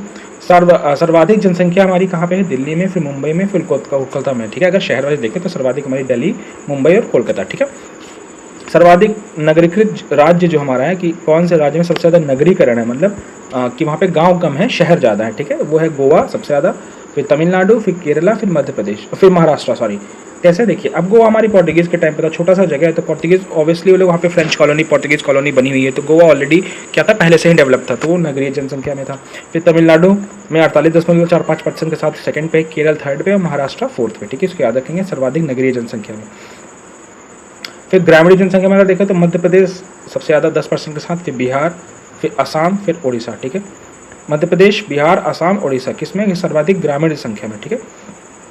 इन्फेंट मोर्टेलिटी रेट, मतलब कितने बच्चे पैदा होते ही मर जाते थे, तो 40 बच्चे कितना? 1000 में 40 बच्चे पैदा होते ही मर जाते थे, इसको बोलते हैं इन्फेंट मोर्टेलिटी रेट, ठीक है। फिर हमारा देखेंगे डेकेडल ग्रोथ, सबसे ज़्यादा ग्रोथ किसमें? तो सबसे लोवेस्ट कौन कौन से थे? नागालैंड में, केरला में, गोवा में। सबसे लोवेस्ट मतलब सबसे कम किसमें था? नागालैंड, केरला और गोवा, अगर स्टेट वाइज देखें तो, ठीक है। और यूनियन टेरिटरीज वाइज देखें तो सबसे कम किसमें था? लक्षद्वीप, अंडमान निकोबार और चंडीगढ़, ठीक है, लक्षद्वीप, अंडमान निकोबार और चंडीगढ़, इसको याद रखेंगे। अब हम लोग देख रहे हैं स्टेट वाइज हाईएस्ट किसका था, तो मेघालय का, फिर अरुणाचल प्रदेश का, फिर बिहार का। मेघालय, अरुणाचल प्रदेश, बिहार। और यूटीज में सबसे हाईएस्ट कहाँ था, Dadar and Nagar Haveli, Daman and Diu, Pondicherry की, ठीक है। पॉपुलेशन डेंसिटी थोड़ा देखते हैं कि घनत्व कितना था, सॉरी जनसंख्या घनत्व, पॉपुलेशन डेंसिटी बोलते हैं उसको, वो कितना है। तो अगर यूटी में देखें लोवेस्ट, तो अंडमान में सबसे कम है, 1 किलोमीटर स्क्वायर में 46 लोग सब रह रहे हैं, फिर दादर एंड नागर हवेली, फिर लक्षद्वीप, फिर दमन एंड दीव, ठीक है। सबसे ज़्यादा किस में है, दमन एंड दीव में, सबसे ज़्यादा कहाँ है, दमन एंड दीव में, अगर यूटीज़ में देखें लोवेस्ट वाले में। और हाईएस्ट में ऑलरेडी आपको पता है दिल्ली में, फिर चंडीगढ़, फिर पौंडीचेरी, दिल्ली चंडीगढ़ पौंडीचेरी, दिल्ली चंडीगढ़ पौंडीचेरी हाईएस्ट है, ठीक है। लोवेस्ट है अंडमान, दादर नगर हवेली, लक्षद्वीप और दमन दीव, हाईएस्ट दिल्ली चंडीगढ़ पौंडीचेरी, ठीक है। फिर लोवेस्ट हम लोग देखेंगे स्टेट में, तो अरुणाचल प्रदेश 17 लोग रहते हैं, मिजोरम, फिर सिक्किम, फिर मणिपुर। अरुणाचल प्रदेश, मिजोरम, सिक्किम, मणिपुर, मतलब AMSM, ठीक है।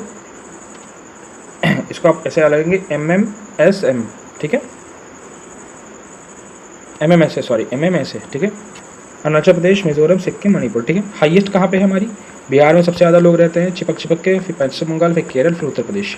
बिहार, पश्चिम बंगाल, केरल, उत्तर प्रदेश। उत्तर प्रदेश के जनघनत्व कितना है, 829 लोग रहते हैं 1 किलोमीटर स्क्वायर में, मतलब 1 किलोमीटर के ऐसे आप एक चौकर बनाएंगे 1 किलोमीटर का, 1 किलोमीटर इधर 1 किलोमीटर इधर, तो इसके बीच में 829 लोग आपको दिख जाएंगे, ठीक है, ये एवरेज है। तो टोटल लिटरेसी रेट इंडिया की कितनी है, 74% है। टोटल लिटरेसी रेट कितनी है, 74%। सबसे लोवेस्ट हमारा बिहार में 63% के साथ, और सबसे हाईएस्ट हमारा केरल में 94% के साथ। अब तो केरल में 98-97% हो गया अप्रॉक्स, ठीक है। तो बिहार के बाद हमारा आता है अरुणाचल प्रदेश, फिर राजस्थान, फिर झारखंड, ये सबसे लोवेस्ट वाले में है। बिहार, अरुणाचल प्रदेश, राजस्थान, झारखंड। और हाईएस्ट वाले में केरल, मिजोरम, त्रिपुरा, गोवा, ठीक। फिर लोवेस्ट वाले में हम लोग फिर देखते हैं यूनियन टेरिटरी वाइज अगर देखें तो दादर एंड नागर हवेली, फिर पौंडीचेरी, फिर चंडीगढ़, सबसे कम यहाँ पे लिटरेसी है दादर एंड नागर हवेली, पौंडीचेरी, चंडीगढ़। और सबसे ज़्यादा कहाँ पे है, लक्षद्वीप, दमन and Diu, Andaman Nicobar, Lakshadweep, Daman and Diu, Andaman Nicobar, ठीक है। फिर हम लोग आते हैं सेक्स रेशियो पे। सेक्स रेशियो मतलब कितने पुरुष कितनी महिलाएं हैं। तो 943 महिलाएं हैं भारत में आउट ऑफ 1000 पुरुष, मतलब अगर 1000 पुरुष हैं तो 943 महिलाएं हैं, मतलब 57 पुरुष ऐसे हैं जिनके लिए एक भी महिला नहीं है भारत में, ठीक है, एक भी फीमेल नहीं है, मतलब 57 मेल्स पे एक भी फीमेल नहीं है, वो बेचारे बिना औरतों के रहेंगे, ठीक है, इसको याद रखिएगा आप लोग। सबसे लोवेस्ट अगर हम लोग देखें, सबसे उससे भी ज़्यादा कम सबसे लोवेस्ट में कहाँ है, तो हरियाणा में 879 ही है, फिर उसके बाद जम्मू कश्मीर में 889 है, और पंजाब में 895 है। मतलब यहाँ पे हालत इतनी ख़राब है कि 1000 पुरुषों पे हरियाणा में सिर्फ 879 महिलाएं हैं, ठीक है। मतलब कि आप खुद समझ लीजिए कि आप इधर सोच लीजिए, तो इधर हमारा आ गया कितना, 21 इधर और 100 इधर, मतलब 121 महिलाएं कम है हमारे पास हरियाणा में, ठीक है। और हाईएस्ट किस में देखें हम, तो केरल में कितनी, 1084, मतलब वहाँ पे 1000 आदमियों पे 1084 महिलाएं हैं, मतलब 84 फीमेल्स ज़्यादा हैं, ठीक है। केरल में 84 फीमेल्स ज़्यादा है मेल से, ठीक है। फिर तमिलनाडु में 996, आंध्र में 993, ओवरऑल हमारा 943 है, मतलब ओवरऑल हमारे पास 943 महिलाएँ हैं 1000 पुरुषों में, ठीक है। फिर यूटीज़ में देखेंगे, यूनियन टेरिटरीज में दमन एंड दीव में 618 है, कितना कम है, दादर में 774, चंडीगढ़ में 818। हाईएस्ट किस में है, पुडुचेरी में 1037, लक्षद्वीप में 947, दिल्ली में 876, ठीक। लिटरेसी देखते हैं कितनी महिलाएं पढ़ी लिखी हैं, तो 65.5% हमारी महिलाएं पढ़ी लिखी हैं। सबसे ज़्यादा सबसे लोवेस्ट अगर हम लोग देखें तो राजस्थान में, फिर बिहार में, फिर झारखंड में। और सबसे हाईएस्ट देंगे तो केरल, मिजोरम, गोवा में, ठीक है। सबसे लोवेस्ट किस में है, सबसे लोवेस्ट हमारा झारखंड में, सबसे कम पढ़ी लिखी महिलाएं हमारी झारखंड में, उसके बाद बिहार, फिर राजस्थान, ऐसे है थोड़ा ये, क्योंकि आप एरो देखिए ना, ये ऐसे वाले में, ठीक है। सबसे कम हमारे झारखंड, फिर बिहार, फिर राजस्थान, और सबसे हाईएस्ट हमारी केरल, फिर मिजोरम, फिर गोवा, ठीक। कितना है, 65.5%, ठीक। तो ये थी हमारी जनसंख्या की सारी रिलेटेड इन्फॉर्मेशन। इससे बाहर आपका एक भी क्वेश्चन नहीं पूछा जाता है। तो ये थे आपके कुछ मिसलेनियस टॉपिक्स, और एक वीडियो और लाऊंगा जिसमें मिसलेनियस में जो भी अब बाकी बचे हुए टॉपिक्स कवर कर दूंगा। आई होप आप लोग को समझ में आया होगा मिसलेनियस क्या है, बहुत रटना है, बहुत फैक्चुअल है। आप 2-3 बार वीडियो देखोगे तभी आपके माइंड में जाएगा, सबकॉन्शियस माइंड में जाएगा। आप एग्जाम दोगे तो आपको ऑप्शन दिखेगा तो आप लगा दोगे, ये मैं गारंटी दे सकता हूँ। बट वीडियो को आपको 2 से 3 बार देखना पड़ेगा यार, थोड़ा बोरिंग टॉपिक होते हैं, ठीक है। तो आई होप आप लोग को वीडियो अच्छी लगेगी, तो प्लीज़ चैनल को लाइक, शेयर एंड सब्सक्राइब करिएगा। मिलते हैं नेक्स्ट वीडियो में, तब तक के लिए जय हिंद।